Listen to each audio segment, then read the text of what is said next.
irmãos, que a paz do Senhor Jesus Cristo esteja com vocês. Nós somos a Igreja Evangélica Assembleia de Deus, Ministério do Belém, no campo de Presidente Prudente, oeste do estado de São Paulo. Igreja esta presidida pelo pastor Samuel Padilha de Siqueira. Em seu nome, nós saudamos a todos os caros irmãos que nos acompanham sempre nesta programação. Você que ainda não é inscrito no canal AD Prudente Oficial, aproveite esta ocasião e se inscreva. Ative o sininho das notificações para que você seja informado a cada conteúdo novo que adentrar esta plataforma. E se gostar do vídeo, deixe o seu like, registre, se ver a necessidade, o seu comentário. A lição de hoje é a de número 7, onde trabalharemos o tema Não retribua pelos padrões humanos. Essa lição apresenta como texto áureo o texto de Levítico, capítulo de número 19, versículo 18, que diz assim: Não te vingarás, nem guardarás ira contra os filhos do teu povo, mas amarás o teu próximo como a ti mesmo. Eu sou o Senhor. A verdade prática, por sua vez, afirma: o cristão não deve guardar rancor e nem buscar a vingança. Antes, deve vencer o mal com o bem. Dessa forma, ele demonstra que verdadeiramente teve o seu caráter transformado por Cristo. A leitura bíblica em classe está pautada no Evangelho conforme Mateus, texto base para todo esse trimestre, capítulo 5, os versos de número 38 ao 48. E para introduzir e dialogar com vocês o primeiro assunto de hoje, a vingança não é natureza do reino, eu convido o meu amigo Júnior Santiago. É com você, Júnior. A paz do Senhor, meus irmãos. E nessa lição de número 7, falando sobre não retribua, sobre os padrões humanos, olho por olho, dente por dente, lei de talião, nós falaremos principalmente sobre essa questão de não retribuição. E a não retribuição, não redarguir na mesma moeda, não utilizar a velha lei de ação e reação de Isaac Newton, para que isso não aconteça, não é algo fácil. É fácil sim de falar, mas difícil de fazer. Por isso, é preciso que observemos aquilo que o próprio autor diz aqui na lição. Só Deus pode nos dar forças para que amemos como Ele ama. Não é fácil, meus irmãos, não retribuir, perdoar, andar mais uma milha, ceder a face direita, todas estas coisas sobre as quais trataremos nessa lição e nas próximas lições, não são coisas fáceis de serem aplicadas na vida. Porém, é através da força do Espírito Santo, da transformação do ser, à imagem de nosso Senhor, é que nós começamos a dar este fruto, a mostrar ao mundo como somos diferentes, uma contracultura. E para começar, é importante observar o que o autor já diz, logo no seu primeiro subtópico, falando sobre a lei de Talião, ou lex talionis. Essa lei, meus irmãos, transmitida aqui em Êxodo 21, Levítico 24, você observa texto, o próprio autor da lição traz estes textos. Deuteronômio, que é uma pregação de Moisés, rememorando a lei, trata de novo sobre este tema. É uma lei que remete a um código de leis ainda mais antigo que o povo hebreu. Moisés, ele utilizou durante o seu período no Egito, não como um passado a ser esquecido, mas muito pelo contrário. Os 40 anos no Egito foram projetados por Deus em Moisés para que ele se tornasse esse legislador que conduziria o povo no deserto durante os 40 anos. Ou seja, Moisés não seria Moisés sem os 40 anos do Egito. E durante esses 40 anos do Egito, ele pôde aprender várias coisas, dentre as quais os códigos de leis antigos, chegando ao ponto de conhecer o famoso Código de Hammurabi, um dos primeiros, se não o primeiro, código de leis formatado da humanidade.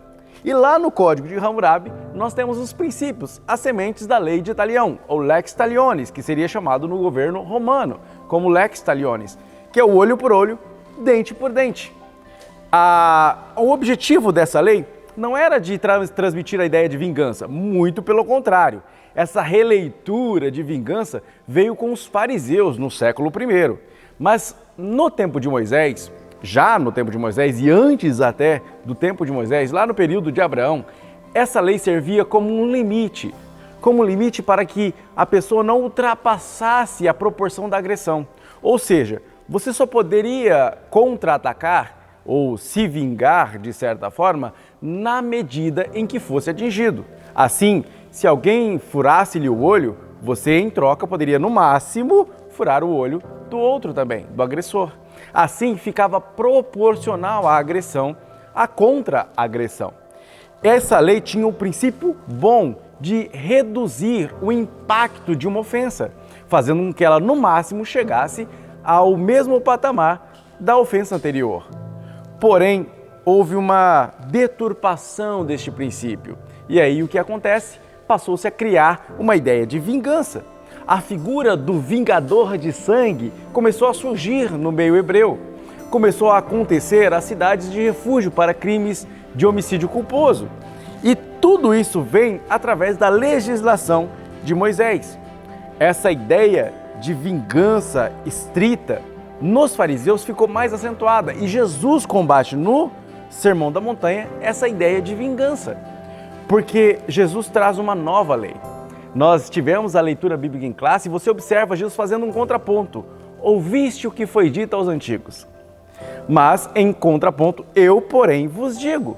Jesus está ali legislando, fazendo um contraponto com a lei antiga, dizendo, olha, se a lei dizia isto, eu agora digo outra coisa, ainda mais intensa do que a lei, ainda mais forte do que a lei, ainda mais essencial do que a lei dizia.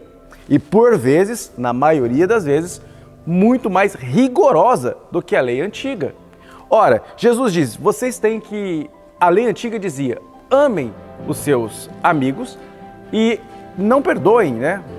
Odeiem os seus inimigos.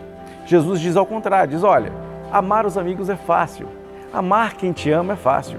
Eu quero que você demonstre que você parece-se comigo, eu quero que você demonstre que é filho de Deus, amando a quem não te ama, amando quem te odeia. E por que Jesus usa este termo? Porque é exatamente o que Deus fez conosco. Ora, Romanos 1 diz que nós éramos inimigos de Deus.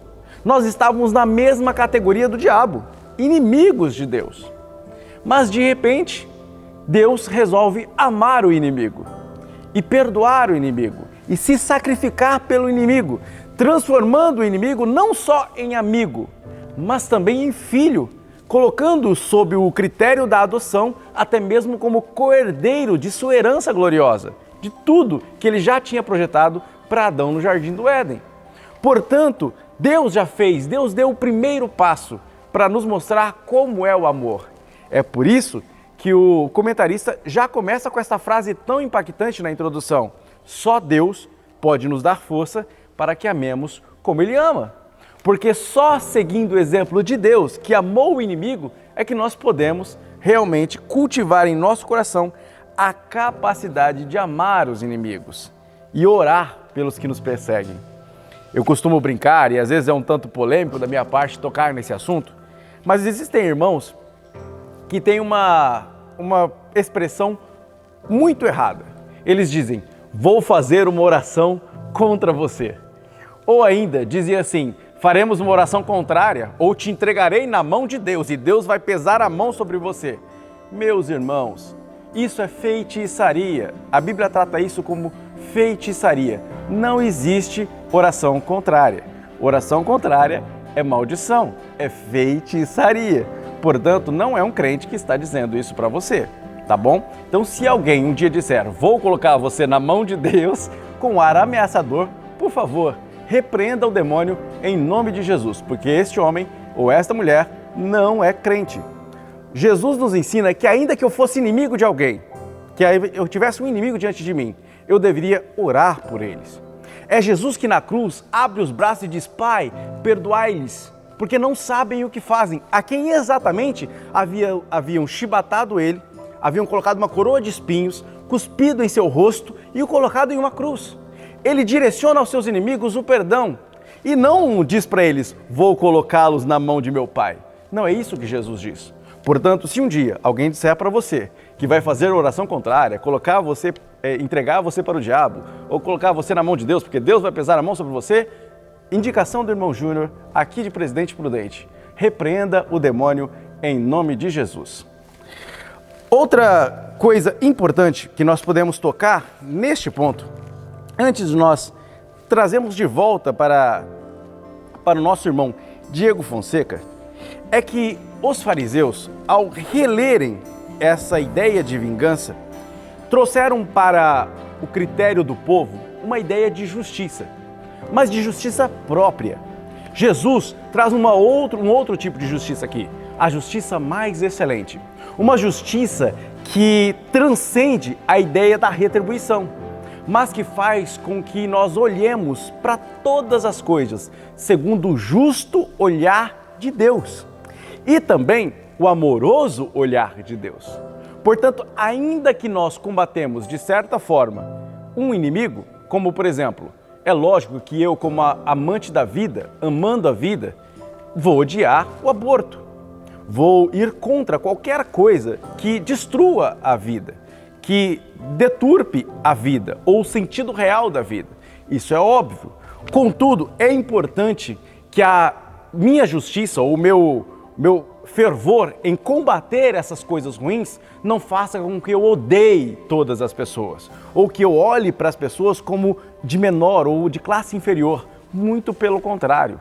É a justiça que odeia o aborto que também ama a mãe que teve um aborto ou que tem na marca de sua vida uma coisa como essa, um sofrimento como esse, que passa pela aflição de às vezes um filho que naquele momento ela não desejava e que pode geralmente trazer impactos psicológicos muito grandes e que é preciso o amor de Deus para que ela olhe para aquele filho com amor. Por exemplo, o filho de um estupro. Como podemos ir contra? Estou tocando num ponto muito pesado, mas ir contra dizer, olha, você deve abortar? Não, nós não devemos fazer isso. Mas podemos dizer a ela, olhe, deixa Deus colocar no seu coração o amor por essa criança que não tem culpa do ato que aconteceu. E fazer com que ela ame, mesmo tendo sido filho de um ato tão horrendo. Assim, nós olhamos para tudo com uma justiça muito mais excelente, aquela que é justa, odiando aquilo que deve ser odiado, mas uma justiça ainda mais excelente que ama o pecador e aquele que sofre, aquele que está oprimido, aquele que está em sofrimento. Este é o ponto que nos faz diferentes dos fariseus, que eram hipócritas, colocavam uma máscara sobre o seu rosto e que não tinham verdadeiro amor. Amor sobre o qual nós falaremos no tópico 2, a quem eu remeto ao meu amigo Diego Fonseca. Muito bem, queridos, nós atingimos o tópico de número 2 da nossa exposição, onde falaremos sobre o amor enquanto expressão natural do reino. Percebam os senhores de antemão que o Senhor Jesus evoca o texto de Êxodo capítulo 21, verso 23, quando na análise do verso 38 do capítulo 5 de Mateus. Haja vista que a máxima construída naquele texto veterotestamentário é olho por olho, dente por dente, a lei da reciprocidade direta ou a retaliação equitativa. O Senhor Jesus agora vai contextualizar a ideia, ainda que aquela não tinha um interesse de estimular a violência, pelo contrário, de dar a esta o seu limite. Jesus Cristo vê por bem alterar o método e construir novas proposições, a começar por aquela que o pastor Osiel Gomes entende quando escrever o material como virar a outra face. Versículo 39 da leitura bíblica em classe, nós temos esta exposição. Senão, vejamos o que diz o texto.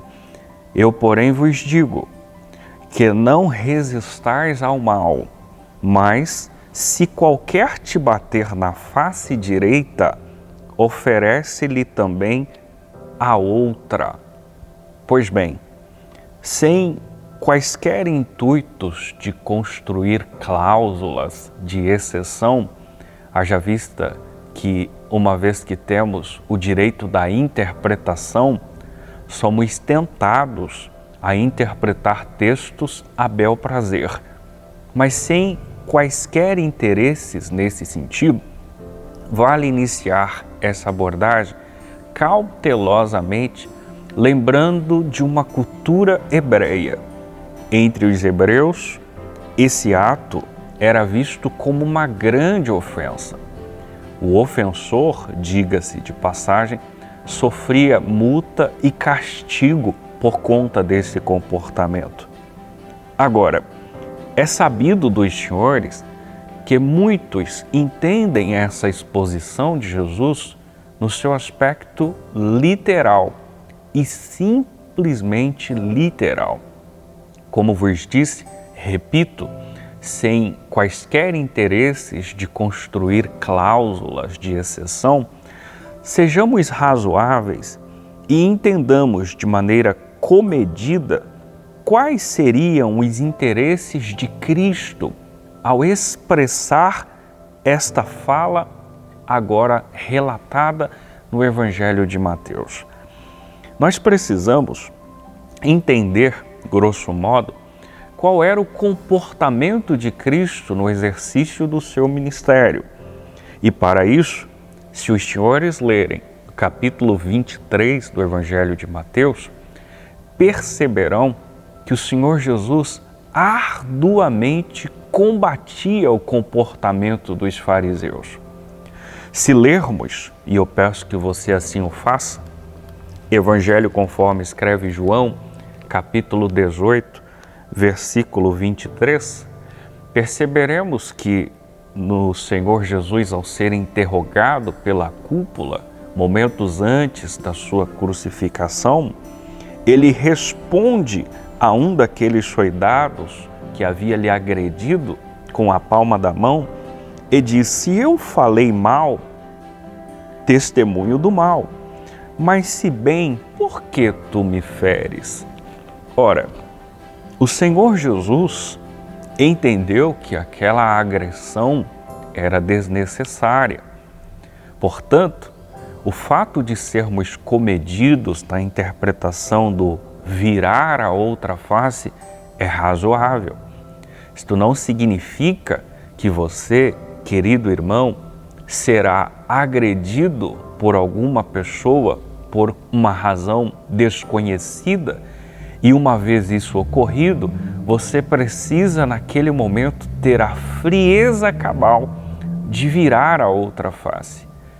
Nós temos os nossos temperamentos. Hipócrates, sujeito de extrema importância na Grécia do século III e que não era hipócrita, esse trocadilho não se encaixa, pelo contrário, entendido como pai da medicina, que estudara a partir da bilis preta, bilis amarela, do sangue e do fleuma, os 4 temperamentos: sanguíneo, colérico, melancólico e fleumático. E você, eu, nós, nos enquadrando em quaisquer um deles, possivelmente teríamos uma ação repentina, impulsiva, instantânea diante de um ato como esse. Portanto, sejamos cautelosos. Situações como essa podem acontecer, mas nós, enquanto cristãos, comumente não seremos agredidos a tal ponto, pelo menos no aspecto literal. E se isso ocorrer, Thomas Robertson publicar um título, ou pelo menos a editora CPAD publicou, o título Comentário Mateus e Marcos, dessa importante figura teológica, e ele é razoável na sua interpretação, e eu confesso que compactuo da sua análise. Ele, inclusive, evoca esses textos que citei de Mateus 23, de João 18, para construir uma análise razoável sobre o que de fato seria o virar a outra face. É óbvio que nesse contexto, a expressão de Jesus, o seu linguajar é ousado e nos faz pensar, refletir. Sobretudo, o Senhor Jesus queria dizer que a vingança pessoal é retirada das nossas mãos.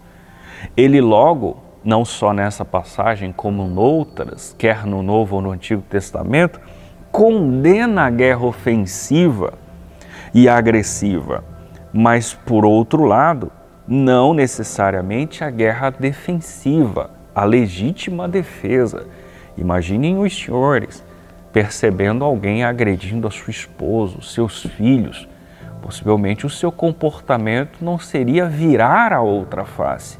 Pelo contrário, pela sua legítima defesa, você faria o possível para protegê-los. Pois então, o nosso entendimento e análise textual precisa ser, no mínimo, razoável, para que não façamos afirmações dogmáticas e radicais acerca desse texto. Eu diria, irmãos, que a ideia central aqui proposta por Jesus é não se nivelar ao agressor. Agressor não necessariamente físico, mas pode ser verbal ou de qualquer outra natureza. Isto configura não pagar o mal com o mal, não retribuir com a mesma moeda, não ser recíproco à ofensa, postura que colidiria com a brecha da lei. A ideia de Cristo é que o cristão, eu, você, nós, tenhamos controle sobre as nossas ações e sobre as nossas reações. Agora, notem os senhores que outros textos estão sendo dialogados aqui. Arrastar para o tribunal, como diz o verso 40, e lá, pelo versículo exposto, Jesus falava de um processo da lei. Champlin entende que ao fazer uso dessa expressão, e se você notar o que diz o texto, o que quiser pleitear contigo, tirar-te a vestimenta, larga-lhe também a capa, ele destaca que o Senhor Jesus destaca o verso 26 do capítulo 22 de Êxodo. Nos tempos antigos, quando um credor fazia cobranças, ele poderia levar a roupa inteira do devedor como forma de fiança, o que seria a túnica, a sua roupa interior. Contudo, se esse credor se apropriasse da capa, que era a parte externa, antes do pôr do sol, teria que ser entregue, pois ela se apropriava o devedor para proteger contra o frio. O Senhor Jesus está orientando agora, no Novo Testamento, o sujeito, uma vez processado por outrem, e sendo-lhe pedido a túnica, que ele lhe dê, além daquilo que está sendo pedido, lhe dê também a capa. A Bíblia, ela colide com as nossas intenções. Então o Senhor Jesus está dizendo, caso lhe peçam a túnica, vá além, lhe dê também a capa. Fazendo isso, você evitará ser incomodado, economizará honorários e envergonhará o agressor. Mas ainda nesse contexto do amor enquanto expressão natural do reino, o item seguinte, pastor Osiel destaca o obrigar a fazer algo, algo que está explícito no versículo de número 41. Se qualquer te obrigar a caminhar 1 milha, vá com ele 2. A milha proposta aqui correspondia a 1.478 metros, aproximadamente 1,5 km. E segundo o mesmo autor que citei, Thomas Robertson, ele diz que havia no contexto romano os chamados mensageiros públicos ou emissários que ficavam em pontos estratégicos a fim de levarem mensagens do rei. E caso um viajante por ali passasse, ele poderia ser interpelado por um destes mensageiros e obrigado a voltar ou ir até uma outra estação para cumprir uma incumbência do rei. Isso aconteceu em Mateus 27, versículo 32, quando Simão Cirineu foi compelido a levar a cruz. O Senhor Jesus orienta a não somente andarmos apenas uma milha, que supostamente seríamos obrigados a ela, mas ele orienta que possamos andar 2 milhas, isto é, fazer além daquilo que nos foi pedido ou que nos é esperado.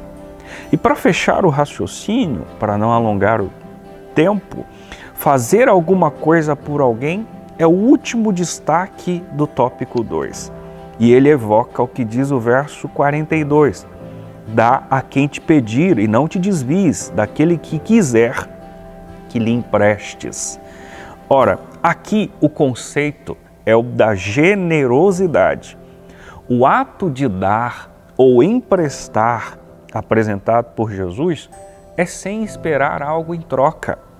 Êxodo capítulo 22, verso 25, a lei não permitia que um hebreu cobrasse juros de outro, embora isso não era obedecido. Naturalmente, irmãos, que a ideia aqui não é estimular a negligência ou a irresponsabilidade de um acordo. Não há problema algum em você negociar ou, de repente, em caso de um empréstimo, esperar que alguém lhe devolva. Pelo amor de Deus, sejamos razoáveis.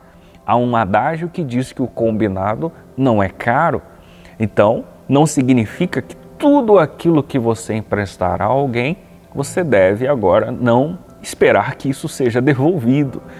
A ideia é fomentar a importância de se ter discernimento e empatia pelo próximo. Circunstâncias em que o seu ato é tão generoso que o sujeito que recebeu, abre aspas, o empréstimo, no seu coração espera no devido tempo devolver, mas você, que é quem praticara o ato da generosidade, o fizera sem esperar absolutamente nada em troca. Isto posto, eu quero voltar a palavra ao meu amigo Júnior para que ele dialogue com vocês o tópico 3, falando sobre a busca da perfeição em Cristo. É com você, Júnior. E meus irmãos, no tópico 3, nós continuamos a falar sobre esse assunto do amor, mas também retomamos muita coisa do tópico 1, que é exatamente essa ideia de justiça mais elevada, justiça mais excelente. Quando Jesus traz essa ideia de uma justiça mais elevada, que ama, que perdoa, que se oferece, que se sacrifica, ele vai falar exatamente deste amor que é natural para o cristão, para aquele que realmente foi transformado pelo Evangelho, que foi modificado pelo encontro com Cristo.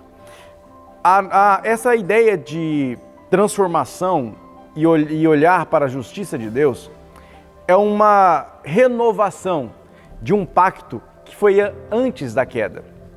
Quando Deus, através da sua palavra, nós falamos do Cristo antes do seu próprio nascimento, em carne, antes da sua encarnação, quando Deus trata Adão, traz Adão, cria Adão, chama Adão à existência, ele faz um pacto com Adão, é a chamada aliança adâmica.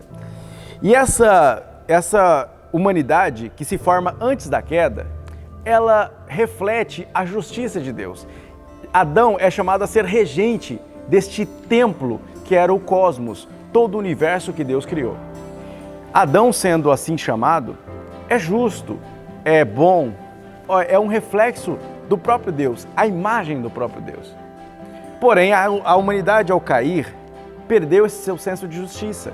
E a justiça que era para ser algo belo, a ser mostrado e a todo mundo e ser exemplo para todos, acaba sendo deturpada. Jesus, no Sermão do Monte, quer fazer voltar-se ao projeto original. Quer fazer com que o ser humano volte a ser a sua própria imagem, também no reflexo da sua justiça.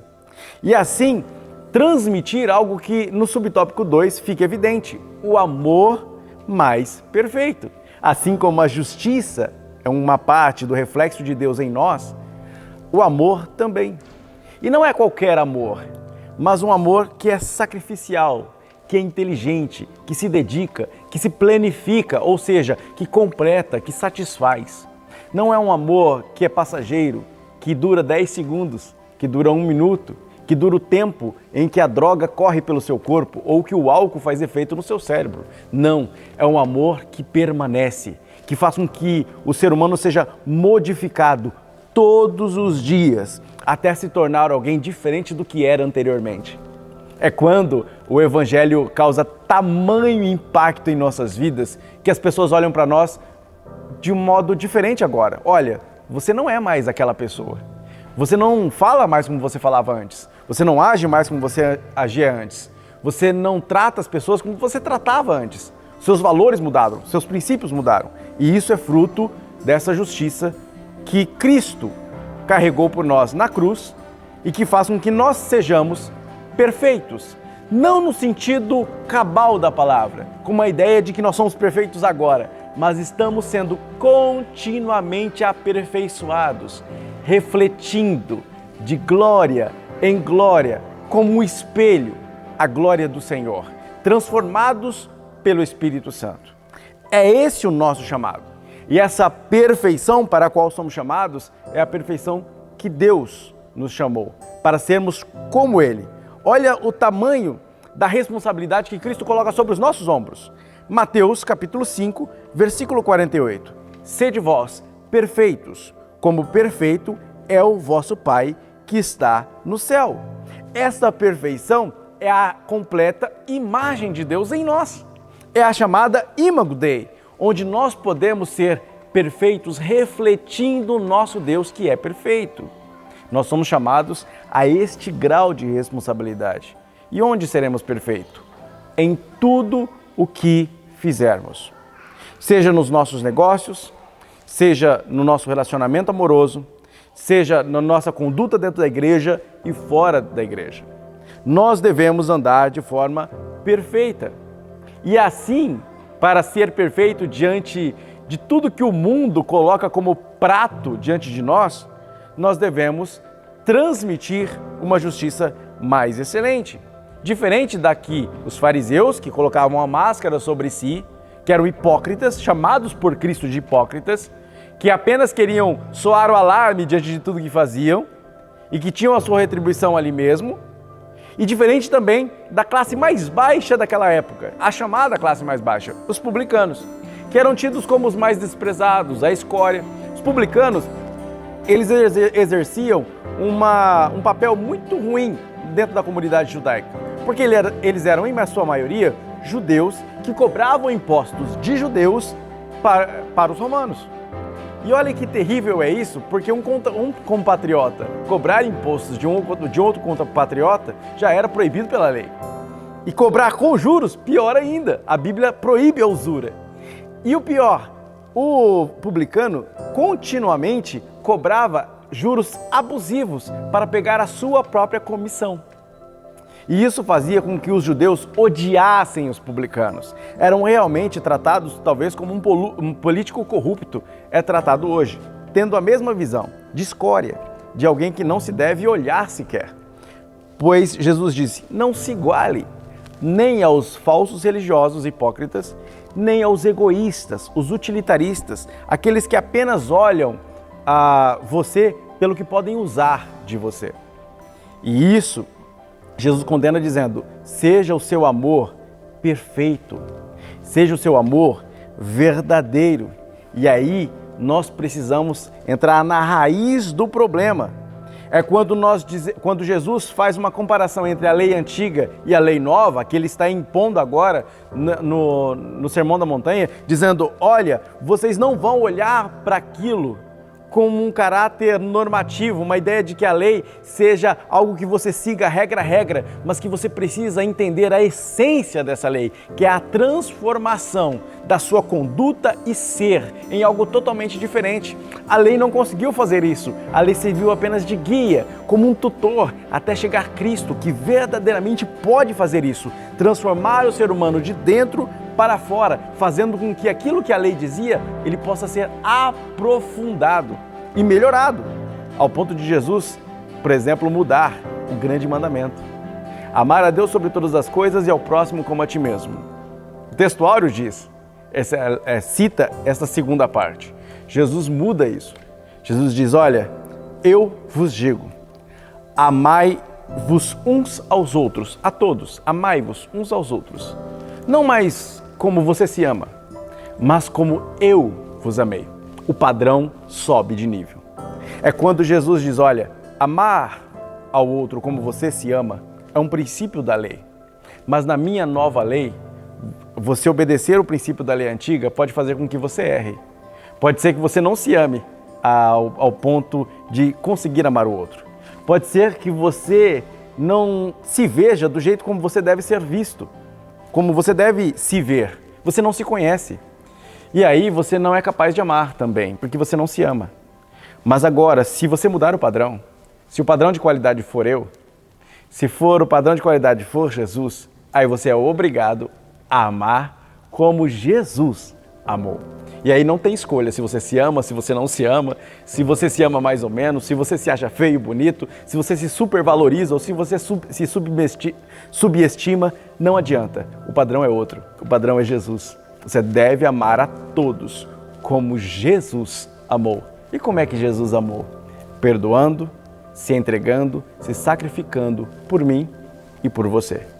Este é o padrão de amor perfeito que Jesus nos conclama a transmitir a todos, dentro da igreja e fora da igreja também, amigos ou inimigos. Por isso, observe esta responsabilidade, estude sobre isso, pense sobre isso e deixe que o Evangelho transforme você cada vez mais à imagem de nosso Senhor. Atingirmos a conclusão e nela destacamos esta frase: a base firme para tudo o que ouvimos quanto à vingança, quanto ao ato de buscarmos a perfeição em Cristo, é o amor.